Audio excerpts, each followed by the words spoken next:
So hi guys, welcome back to our channel. So இன்றைக்கி தான் IPL 2020 game பிளேயோட episode 1 தான் பார்க்க போகிறோம். கரியர் மோட் தான் ஆரம்பிச்சோம், இது இன்னும் ஆரம்பிக்கல. ஸோ ஆக்ஷன் தான் முன்னாடியே போட்டோம். Day 1 தான், Day 2 போடல. ஏன்னா பாதி பேர் அதிலே எடுத்துட்டோம். சரி நம்ம டேரெக்டாக மேட்சஸ் போயிடலான்னு மீதி பிளேஸ்லாம் எடுத்துருக்கிறது ஹார்திக் பாண்டியா, சூரியகுமார் யாதவ், டிராவிஸ் ஹெட், தீபக் சஹர், குவிண்டன் டிகா, சுருல் நரேன், இந்த மாதிரி பிளேயர்ஸ்லாம் எடுத்து வச்சுருக்கோம். பவுலிங்கில் பார்த்தீங்கன்னா பேட் கமின்ஸ், மிச்சல் ஸ்டார்க், அந்த மாதிரி பிளேயர்ஸ்லாம் எடுத்துருக்கோம். ஸோ உண்மையாக நம்ம லைனப் வந்து ரொம்பவே ஸ்ட்ராங்காக இருக்குது. இங்கே டாஸ் வந்து அவங்க ஜெயிச்சு பவுலிங் ஃபர்ஸ்ட்டுன்னு இருக்காங்க. ஸோ நம்ம வந்து பவுலிங் வந்து ஆட்டோ ப்ளே தான் பண்ண போகிறோம். ஏன்னா 20 ஓவர் மேட்ச்சு, இதுக்கே உங்களுக்கு 18 மினிட்ஸ் ஆயிடுச்சு கிட்டத்தட்ட. பேட்டிங் மட்டும் தான் பண்ணோம். ஸோ நம்ம டிராவிஸ் ஹெட் அண்ட் KL ராகுல் தான் ஓப்பனிங் பண்ண போகிறாங்க. ஒரு நல்ல காம்போவாக எனக்கு தெரியுது. ஏன்னா 2 பேருமே அக்ரெசிவ் டெஸ்ட் தான். ஆனால் KL ராகுல் பொறுத்தளவு கொஞ்சம் நல்லா ஆடுவார். ஆனால் இங்கே பாருங்க, ஒரு விக்கெட்டுன்னு நினைக்கிறேன். Yes, Travis Head duck out ஆகிட்டு போகிறாரு. என்னங்க இது, முதல் மேட்ச்சே டக் அவுட்டில் போகிறாரு டிராவிஸ் ஹெட். சூரியகுமார் யாதவ் இங்கே வந்திருக்காரு. ஏதோ ஒரு ஷார்ட் டாட் பால். புவனேஸ்வர் குமாருக்கு ஓரளவுக்கு நல்ல ரியலாக தான் இருக்குது ஆக்ஷன். எஸ், ஓரளவுக்கு நல்லா தாங்க இருக்குது. எல்லாமே கொஞ்சம் நல்லா பண்ணியிருக்காங்க. ரியல் கிரிக்கெட் பேட்ச் நல்லாயிருக்கும் உண்மையாலே. ஸோ பேட்ச் எப்படி டவுன்லோட் பண்ணுறதுன்றோட லிங்க்கை நான் வந்து டிஸ்கிரிப்ஷனில் தரேன். இந்த வீடியோ போட்டிருக்கோம், அந்த வீடியோவோட லிங்க்கை டிஸ்கிரிப்ஷனில் தரேன், கிளிக் பண்ணி பாருங்கள். நிறையா பேத்துக்கு இன்னும் தெரியல. ஸோ அதை எப்படி டவுன்லோட் பண்ணுறது, அந்த லிங்க்கை டவுன்லோட் பண்ணோன்னா எப்படி அதை அப்ளை பண்ணுறது, அது எல்லாமே எல்லாத்தோட ப்ராசஸும் ஒரே வீடியோவில் போட்டேன். ஜஸ்ட் 2 மினிட்ஸ் தான், அதை நீங்கள் பார்த்துருங்க. ஸோ டிஸ்கிரிப்ஷனில் லிங்க் தரேன்.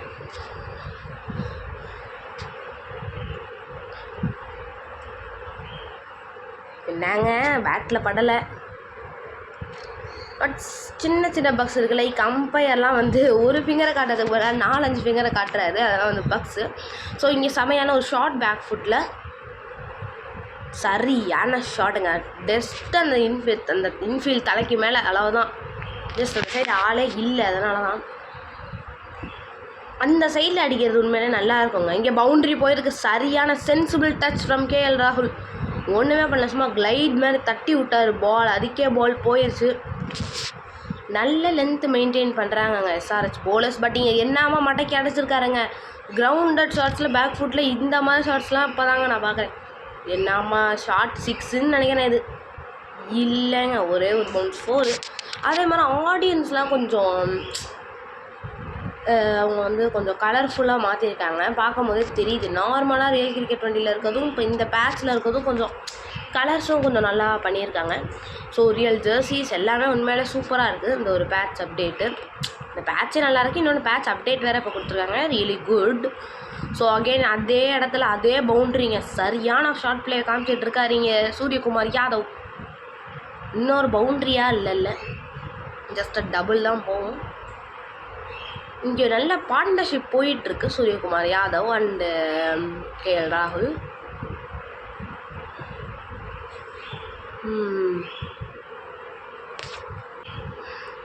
நெக்ஸ்ட் பால் யாக்கர் இறக்குறாரு. ஒரு ஷாட்டுக்கு அவரோட உண்மையான இந்த மாதிரி ஒரு ஷாட் ஆடு வேறு, அந்த ஷாட்டுக்கு தான் போனோம். பட் பேட்டில் படல.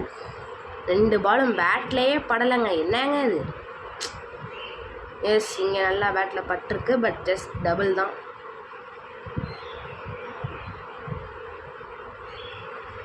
என்னங்க இங்கே ரன் அவுட்டு. நான் விளையாடும், நான் ரெக்கார்ட் பண்ணும்போது அப்படி தான். லைக் எப்படி அது ரன் அவுட்டுன்னு எனக்கு புரியவே இல்லை. பட் இங்கே ஹர்திக் பாண்டியா வந்திருக்காரு. என்ன ஷாட்டுங்க, என்ன மாதிரி ஷாட். ஜஸ்ட் சும்மா தட்டி விட்டதுக்கு பவுண்ட்ரி போகுதுன்னா ஒரு டைமிங் இங்கே தெரியுதுங்க. நல்ல ஒரு டாட் பால், இன்னொரு dot ball. Mayank Yadav double சைடாக விளாண்டுட்ருக்காரு. ஒரு விக்கெட் எடுத்து ஒரே ஒரு 4 தான் விட்டுருக்காரு. இது மட்டும் எஸ், நல்ல ஓவருங்க மயங்க். இல்லை, இது வந்து புவனேஸ்வர் குமார். போன ஓவர் தான் Mayank Yadav. Just brilliant bowling lineup வச்சுருக்காங்கன்னு நினைக்கிறேன். ஏன்னா Josh Hazlewood, Bhuvneshwar Kumar, Mayank Yadav, Aiden Markram 2 over போடுவார். ஸோ அது இல்லாமல் உங்களுக்கு ஸ்பின்னர்ஸ்ன்னு பார்த்தீங்கன்னா ஏதோ ஒரு பிளேயர் இருந்தார். ஜஸ்ட் நான் ப்ளே பண்ணேன். ஏதோ ஒரு பிளேயர் இருந்தார் லைக் ஸ்பின்னர் மாதிரி, பேர் தெரில. எய்டன் மார்க்ரம் 2 ஓவர் போட்டார். இவங்க எல்லோரும் 4 ஓவர் போட்டாங்க. பட் இன்னும் அந்த 2 ஓவர் ஸ்பின்னர் யார் இருக்கான்னு தெரில. நான் ஃபுல்லாலாம் பார்க்கல. இந்த எஸ்ஆர்எஸோட லைனப்பை. ஏன்னா எஸ்ஆர்எஸ் இருக்க ஒரு பிளேயரை நம்ம தூக்கிட்டோம், லைக் டிராவிஸ் ஹெட். ஆனால் இங்கே என்ன மாதிரி ஷாட்டுங்க, யாக்கரை தூக்கி அங்கே சொருக்கிறதுலாம் ரொம்ப டஃப்பு. சரியான ஷாட்டுங்க எப்பா. ஸோ சப்ஸ்கிரைப் பண்ணி, லைக் பண்ணி, ஷேர் பண்ணுங்கள். இன்னொரு ஷாட்டுங்க, இங்கே பேசி சப்ஸ்கிரைப்னு சொன்ன உடனே இன்னொரு ஷாட் ஆடி இருக்காருங்க 4, சரியான பவுண்ட்ரி. ஸோ நல்லா ஆடிட்டு இருக்காருங்க கேஎல் ராகுல். ஆன் 20s போயிட்டார் அவர் ஆல்ரெடி.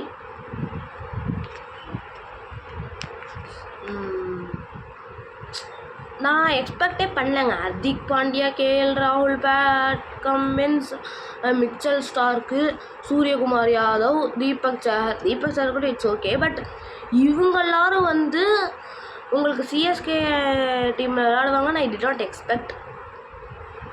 ஸோ அவுட்டுங்க, இங்கே என்னங்க அவுட்டிங்க கான், செலப்ரேஷன்ஸ் கோயிங் ஆன் அங்கே. பட் சிவம் டூபே வந்திருக்காரு இங்கே. செட்டில்டு பேட்டாட்ட சிங்கிள் எடுத்து கொடுக்குறதே ஒரு நல்ல ஐடியான்னு தான் நினைக்கிறேன். But we can go to shot. பேட்லேயே பண்ணலங்க. ஓகே, ஹார்திக் பாண்டியா. நம்ம ஃபஸ்ட் பேட்டிங் ஆடிக்கிட்டு இருக்கோம், மறந்துட்டேன். அட்லீஸ்ட் ஒரு 160 இல்லை, இங்கேருந்து நல்லா தான் ஆடிக்கிட்டு இருக்கோம். பட் விக்கெட்ஸ் 2-3 போச்சுன்னா 160 நல்ல ஸ்கோராக தான் இருக்கும்.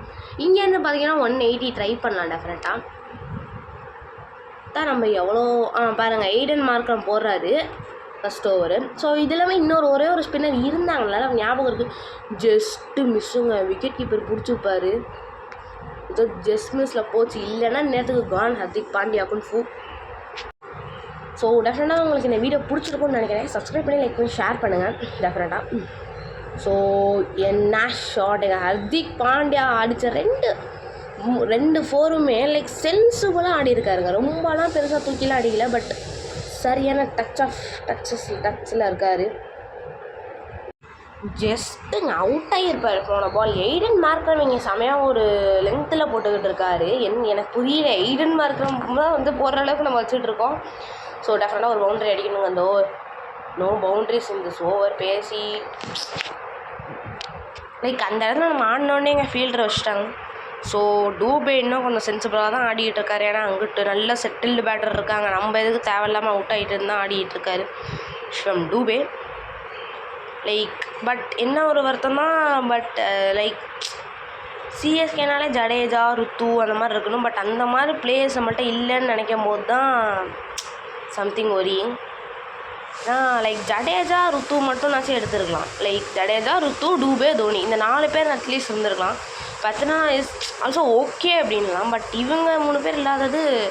நானும் ருத்து வந்து செக் பண்ணேன் எல்லா இடத்துலையும் எந்த லிஸ்ட்டில் வராரு அப்படின்னு.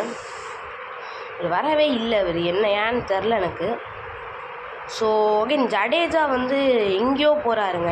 அப்போ அந்த பிளேஸில் எடுத்து நம்ம மற்ற பிளேஸ் எடுத்துருக்கு. நம்ம வேறு யாரையுமே ரீட்டெயினும் பண்ணல. ஸோ நம்மள்ட்ட ஒரு பிளேயர் கூட இல்லாத போது ஜடேஜா வந்தபோது அவ்வளோ பிளேஸுக்கு அவர் போகிறாரு. But we can do anything. அவ்வளோ ப்ரைஸுக்கு எங்கெங்க எடுக்கிறது, அவ்வளோ ப்ரைஸுக்கு போகிறாரு. இங்கே பேசிகிட்டு இருக்கும்போது நிறையா டாட் பால்ஸ் வந்துட்டுருக்கு on the board. Mayank Yadav இங்கே செமையான ஒரு ஒர்க் பண்ணிகிட்டு இருக்காரு சன்ரைசர்ஸ் ஹைதராபாத்காக. ஜாஷ் ஹேசல்வுட், புவனேஸ்வர் குமார், மயங்க் யாதவ் இந்த 3 rows அந்த காலமே உங்களுக்கு பவுலிங் வந்து செட்டப் பண்ணி கொடுத்தது ஃபார் எஸ்ஆர்ஹெச். பட் இங்கே இவங்க 2 பேருமே கொஞ்சம் நேரம் சென்சிபிளாக தான் ஆடலான்னு இருக்காங்க. ஏன்னா ஜஸ்ட் பாருங்கள், இவர் தான் இன்னொரு ஸ்பின்னரு இல்லைங்க, இவர் ஐடன் மார்க்கப் தான். இன்னொருத்தர் ஸ்பின்னரே இல்லையா அப்போ? இது ஒய்டு பட் இன்னும் ஸ்பின்னரே இல்லைன்னு தான் நினைக்கிறேன். இவர் ஒருத்தர் தான் ஸ்பின்னருன்னு நினைக்கிறேன். ஸோ இல்லையப்பா, சரியான ஸ்பின் பண்ணுறாரு. லைக் இவர் 2-3 விக்கெட்ஸ் ஐபிஎல் எடுக்க ஆரம்பித்த உடனே ஒரு ஆல்ரவுண்டர்னு சொல்ல ஆரம்பிச்சிட்டாங்க. இங்கேயும் ஒரு கேட்ச் ட்ராப் விக்கெட் கீப்பர் இருந்தனே சொல்லலாம். ஏன்னா ஒரு மாதிரி அவர் கைக்குள்ளே பூந்துட்டு தான் போச்சு. பட் 27 அப்படியே ஹர்திக் பாண்டியா டக்குன்னு வந்துட்டார். ஆனால் அவர் ஸ்லோவாக தாங்க ஆடி இருக்காரு. ஜஸ்ட் 1624 தான் அடிச்சிருக்காரு. ஆனால் அந்த மாதிரி சுச்சுவேஷனில் அவர் உள்ளே வந்தார். செட்டில்டு பேட்டர், கேஎல் ராகுல் அவுட்டு, அந்த சைடு டிராவிஸ் ஹெட்டும் ஃபஸ்ட் பாலே அவுட்டு அப்படின்னும் போது உங்களுக்கு யாருமே இல்லை கூட. லைக் அந்த மாதிரி சுச்சுவேஷனில் வந்தோன்னா இட்ஸ் குட் அவரோட பேட்டிங் குட் அப்படின்னு தான் சொல்லணும். சென்ஸோட ஆடிட்டு இருக்காருங்க. 30+ போயிட்டார் இந்த 2 runsோட. ஈடன் மார்க்கரும் டேக் ஆனும் பண்ணி தொலைய முடியலங்க. எங்கெங்க போகிறார் லென்த்தை? நம்ம ஒய்டு விட்டாலும் திருப்பி அதே லென்த்தை எத்தனை ஒய்டுங்க விடுறது? எரிச்சலாகுது. அதனால தான் ஜாஷ் ஹேசல்வுட் பேசிகிட்டு இருக்கோம். நம்ம அந்த லைனை பற்றி பேசிகிட்டு இருந்தோம். இன்னொரு சிங்கிள்.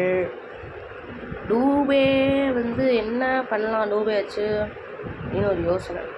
என்னங்க இந்த மாதிரி யாக்கர் கன்சிஸ்டன்ட் யாக்கர் போடுறாங்க. நீங்கள் சும்மா ஒரு ஓவருக்கு ஒரு பால்லாம் போடலாம். 6 பால் பாருங்கள், இதுவும் ஒயிட் யாக்கர் தான். 6 பாலும் கூட ஒயிட் யாக்கராகனா இருக்கட்டும். என்ன 6ங்க எப்பா வாட் அ ஷாட். சரியான ஷாட் மூலமாக 6 கொண்டு வந்திருக்காரு. ரொம்ப நேரம் கழிச்சு ஒரு ரிலீஃப் ஷாட். என்ன எகுதுங்க. ரியல் ஜாஸ் ஹேசல்வுட்க்கு எவ்வளோ ஜம்ப் ஆகுமோ அதே மாதிரி தான் ஆகுது.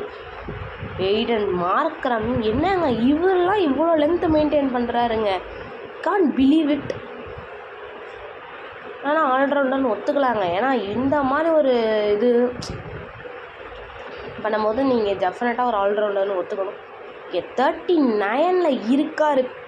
இப்போ தான் வந்த மாதிரி இருந்துச்சு. பட் ஹர்திக் பாண்டியா 39 இருக்கார். இதை வச்சு ஒரு 50 போட பார்ப்போம். 41 நவ் இல்லை 42 நவ். அப்புறம் டூபே வந்து நம்ம சென்சிபிள் பேட்டிங் தான் ஆடணும். ஏன்னா இப்போ அந்த சைடு செட்டில் ஆகிட்டார் ஒரு பேட்டு. நீங்கள் பிடிச்சிக்கிட்டு கண்டமணிக்கு சுற்றி பாருங்கள். ஆல்ரெடி 12 ஓவரில் என்ன 100 தொடலை. ஸோ டெஃபினட்டாக நீங்கள் வந்து கொஞ்சம் பொறுமையாக ஆடணும். ஒருத்தர் ஹிட் பண்ணணும். லைக் அந்த மாதிரி பார்க்கும்போது ஜடேஜா கேன் போங்க. ஏன்னா செட்டில்டுங்க. 45 நீங்கள் போயிட்டீங்க. கொஞ்சம் ஷார்ட்ஸ் நீங்கள் ப்ளே பண்ணலாம். பட் அவர் எதுவும் பண்ணல. ஏன்னா லைக் ஒரு 50 போடணுன்னு இருக்கார். சிஎஸ்கேக்காக தனது முதல் மேட்ச் அளவுதாங்க. இந்த பவுண்டரியோட வருதா இல்லை 49. பட் ரொம்ப இந்த ஹர்திக் பாண்டியா என்ன கடைசியிலேருந்து பண்ணுவாரோ அதை இப்போ பண்ணல. சென்சிபிளாக ஆடி இருக்கார். இந்த சிங்கிளோட வந்துருச்சுங்க அவரோட 50. What knock. எல்லாம் அங்கே கை தட்டுவாங்க. ஏன்னா சரியான நாக்குங்க தேவையான சிச்சுவேஷன்ஸில். உண்மையாலே நல்ல ஒரு பேட்டிங். இங்கே ஷாட்டுக்கு போனார், கையில் கொடுத்தாருங்க கேட்சை. என்னங்க டொப்புன்னு 4 விக்கெட் போயிடுச்சிங்க. எம்எஸ் தோனி வந்திருக்காரு 13வது ஓவர்லேயே. எனக்கு தெரிஞ்சு நம்ம அடுத்த மேட்ச் கொஞ்சம் பேட்டிங் லைனப் கொண்டு வரணுங்க. ஏன்னா ஜஸ்ட் பாருங்கள், தீபக் சார் அளவு தான் இருக்கார். லைக் 5 பேர் தான் பேட்டிங்குன்னும் போது எனக்கே ஒரு மாதிரி தான் இருக்குது. டெஃபினட்டாக நம்ம த்ருவ் ஜுரேல், ரியான் பராக் அந்த மாதிரி யாராச்சும் ஒரு ஆல்ரவுண்டருக்கு பதிலாக லிங்க் சரியான 6ங்க. எப்போ உட ஷாட்டுங்க. செட்டில் ஆகிட்டார். இதுக்கு மேலே குன்ஃபு பாண்டியா எப்படி ரியலாக ஆடுவாரோ அந்த மாதிரி தாங்க இனிமேல் அவரோட ஆட்டம் இருக்கும். நல்ல டைமிங். பட் சிங்கிள் 57 ரன்னுங்க ஒரு மனுஷன். அது ஃபஸ்ட்டு ஒரு டீமுக்காக ஆடுறாரு ஃபஸ்ட்டு மேட்ச்சு. யோ எஜ்ஜுங்க. யோ இன்னொரு ஷாட்டா? ஆமாங்க இங்கே 6 போயிருக்குங்க. யார்? குன்ஃபு பாண்டியா. ஆமாங்க குன்ஃபு 63ல் இருக்கார் இவர். இன்னொரு ஷாட்டுங்க. என்னங்க இவர் போலான்னு பொழந்துக்கிட்டு இருக்காரு. சன்ரைசர்ஸ் பேட்டிங்க டக்குன்னு இப்போ தான் 50 ஆச்சு. டக்குன்னு 69 வந்துட்டார். அவுட்டுங்க. That's all. அவரோட கிரேட் இன்னிங்ஸ் எண்டுக்கு வருது. அளவு தான். அதோட சொல்லி முடிச்சிடணும். பாருங்கள் 180+ ஸ்ட்ரைக் ரேட். அவ்வளோதான். இவர் தான் லாஸ்ட் ரெகனைஸ்ட் பேட்ஸ்மேன். 7 விக்கெட் மட்டும் நிஜத்துலேயே சிஎஸ்கே வச்சுருக்காங்க. நம்ம 5 விக்கெட் தான் வச்சுருக்கோம். டெஃபினட்டாக ஒரு பவுலர் கொண்டு வரணுங்க. பேட்டர். ஏன்னா இவ்வளோ கம்மி பேட்டிங் லைனப்லாம் உங்களால் எதுவுமே பண்ண முடியாது. அப்புறம் லைக் ஏதாச்சும் ஒரு ரொம்ப ஃபால் ஆஃப் விக்கெட்ஸ் நடந்துருச்சு 6 ஓவர்ஸ்குள்ளனா உங்களால் எதுவுமே பண்ண முடியாது. ஐயோ எப்படிங்க ஆடாமல் இருந்தோம். டக்குன்னு ஆடல. நம்ம நேற்று ஸ்டெம்ப் அவுட்டு. தீபக் சஹரும் அவுட்டுங்க. போகிற பக்கம் பார்த்தா 180 தாண்ட மாட்டோம் போல இருக்குது. மிச்சல் ஸ்டாருக்கு வந்து சும்மா அந்த இன்ஃபீல்ட் தலைக்கு மேலே அடிக்கலான்னு பார்க்குறேன். பேட்டில் பண்ண மாட்டேங்குது. பார்த்தீங்களா? பேட்லேயே அதே லென்த்து தாங்க.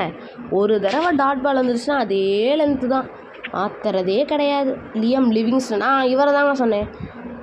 ஆக மொத்தத்தில் out. Rashid Khan can bat. But like அவர் ரொம்ப லைக் இப்போ விக்கெட்ஸ் ஃபுல்லாக போயிடுச்சு. இப்போ 11th ஓவர்லாம் வந்தார்னா அவர் அப்போல்லாம் ரொம்பலாம் ஆட முடியாது அவரால். அப்துல் சமந்த் இங்கே வந்திருக்காரு. ஆல்ரவுண்டர் தான். இவர் தான் சொன்னேன் 3 ஸ்பின்னர்ஸ் வச்சுருக்காங்க. அதில் 2 வந்து பேட்டிங் ஆல்ரவுண்டர், ஒருத்தர் வந்து ஆல்ரவுண்டர். ஸோ நல்ல ஷார்ட் டைமிங் எம்எஸ் தோனி பேட்லேருந்து ஒரு சென்சிபிள் 4 வந்திருக்கு. 130+ வந்துட்டவங்க ஒரு வழியாக. ஒரு கட்டத்தில் 180 அடிக்கலான்னு பேசிகிட்டு இருந்தோம். பட் இங்கே 150 வர்றதுக்கே தடுமாறிட்டு இருக்கோம். எதுவுமே பண்ண முடியாதுங்க, ஜஸ்ட் சிச்சுவேஷன் அப்படி, அவ்வளோதான். இதில் இருக்க ஷார்ட்ஸு வித்தியாசமாக இருக்குது. எஸ், ஒய்டு வாங்கி ஒரு ரன்னை இன்க்ரீஸ் பண்ணியிருக்கோம். ஸோ முன்னாடியே சொன்ன மாதிரி பவுலிங்கை வந்து நம்ம ஆட்டோ ப்ளே தான் பண்ண போகிறோம். ஏன்னா இதுவே பாருங்க 18 மினிட்ஸு. இதுக்கு மேலே அதெல்லாம் ஆடினோன்னா அவ்வளோதான். இன்னும் அது போயிடும், 24 மினிட்ஸ் போயிடும். இவ்வளோ பெரிய லாங் வீடியோலாம் தேவையில்லை. பட் இன்னொரு 4ன்னு நினைக்கிறேன். இங்கே ரஷீத் கான் பேட்லேருந்து ரஷீத் கான் ஒரு 20 ரன்ஸ் அடிப்பாரா? வேலிட் 20 ரன்ஸ் அடிப்பாருங்க டெஃபினட்டாக. 2 4 அடிச்சிருக்காரு. லியம் லிவிங்ஸ்டன் பாலை அது தூக்கிலாம் அடிக்கல, ஜஸ்ட் சென்சிபிளாக ஆடினார். ஓ, அதே ஷாட்டின் முயற்சி, பட் பேட்டில் படல. என்னங்க இது? சை, ஒய்டாக போய் இப்படி போடுறாங்கங்க wide. Double double double double double 150 நெருங்கிட்டு இருக்கோம். அதுவே ஜஸ்ட் ரிலீஃபாக இருக்குது. ஏன்னா ஒரு கட்டத்தில் 180 வரும்னு பேசிகிட்டு இருந்தோம், ஒரு கட்டத்தில் 150 வராதுன்னு பேசிகிட்டு இருந்தோம். லைக் 150 வந்த உடனே it's a very good thing for us. Yes, நீங்கள் டபுள்ஸ் ரொட்டேட் பண்ணிகிட்டே இருக்கணும். நீங்கள் அப்போ தான் ரன்ஸ் ஆன் போர்டு வரும் உங்களுக்கு. தோனி ஆன் ஸ்ட்ரைக்கு, இன்னொரு பவுண்ட்ரிங்க. வாட் பேட் இல்லைங்க, சே, டபுள் தான். 147 தான். இன்னொரு என்ன shot, rare shot from Mahendra Singh Dhoni. இந்த மாதிரி ஷாட் அவர் ஆடவே மாட்டார். ஸோ அகெயின் டபுள் தான், டபுள் டபுள் டபுள் டபுள். 2 பேருமே 10-21 அப்படின்னு இருக்காங்க. Very good. ஏன்னா அந்த மாதிரி தான் நீங்கள் இருந்தால் தான் கொஞ்சம் நாச்சும் ஆகும். இன்னொரு ஷாட், டபுள் இருக்கக்கூடாதோ? இல்லை போயாச்சு. ஓ, பேட்டில் படலை. அவ்வளோதாங்க, லாஸ்ட் ஓவர் வந்துருச்சுங்க. ரஷீத் கான் சைக்கிளில் இருக்கார். ஐ திங்க் தோனி இருந்திருக்கலாங்க என்னைய பொறுத்தளவு. ஐயோ, பேட்லேயே பட மாட்டேங்குதுங்க, ஏங்க போங்க. ஒரு ஷாட்டுக்கு ட்ரை பண்ணார், அது பர்ஃபெக்டாக வந்திருக்குங்க. ரஷீத் கான் கரெக்டாக தலைக்கு மேலே அடித்தார். எஸ், இப்போ அவங்களுக்கு இப்போதோட ரன்ஸ் வரலன்னா 160 டார்கெட். என்னங்க பேட், என்ன மாதிரி போலராக தெரியாது ஹாசல்வுட். அமைதியாக இருக்காருங்க, பட் என்ன மாதிரி வேலை பண்ணுறாரு. எஸ், லாஸ்ட் பால் ஒரு 4 அவுட்டுன்னு நினைக்கிறேன். இங்கே இல்லை சும்மா ஒரு டபுள் ரன்ஸ் போயிருக்கோம் அவுட் ஆகிறதுக்கு. இல்லைங்க, அவுட் இல்லை 161 அடிச்சிட்டோம் ஒரு வழியாக. ஸோ சன்ரைசர்ஸ் ஹைதராபாத்துக்கான டார்கெட் 162. இதான் பாருங்கள் எவ்வளோ பெரிய பவுலிங் லைனப்பு. அட்லீஸ்ட் யாராச்சும் ஒருத்தவங்க தூக்கிட்டு ஒரு பேட்டரை கொண்டு வந்துடலான்னு இருக்கேன், ஒரு பவுலரை தூக்கிட்டு. ஸோ நம்ம ஆட்டோ ப்ளே பண்ணதில் நம்ம தான் ஜெயிச்சிருக்கோம். குன்ஃபு பாண்டியா தான் man of the match. So நம்ம ஹைலைட்ஸை சேவ் பண்ணி வச்சுக்கலாம். ஸோ என்னங்க அது, அட போங்க, மிச்சல் ஸ்டாருக்கு அன்அவைலபிளாங்க. அடுத்த மேட்ச் அவர் இருக்க போகிறதில்ல, ஏன்னா ஏதோ நீ இன்ஜுரியா. இங்கே பாருங்கள், நம்ம 4th பிளேஸில் இந்த மேட்ச்சை தோற்றுருந்தோன்னா அளவுதான் நேரத்துக்கு எங்கே கீழே போயிருப்போம். நல்ல வேளை இந்த மேட்ச் ஜெயித்தோம். That sensible at Dhoni and Rashid Khan ஸ்நாக் தான். ஸோ பை கைஸ், சப்ஸ்கிரைப் பண்ணி லைக் பண்ணி ஷேர் பண்ணுங்கள். Bye guys.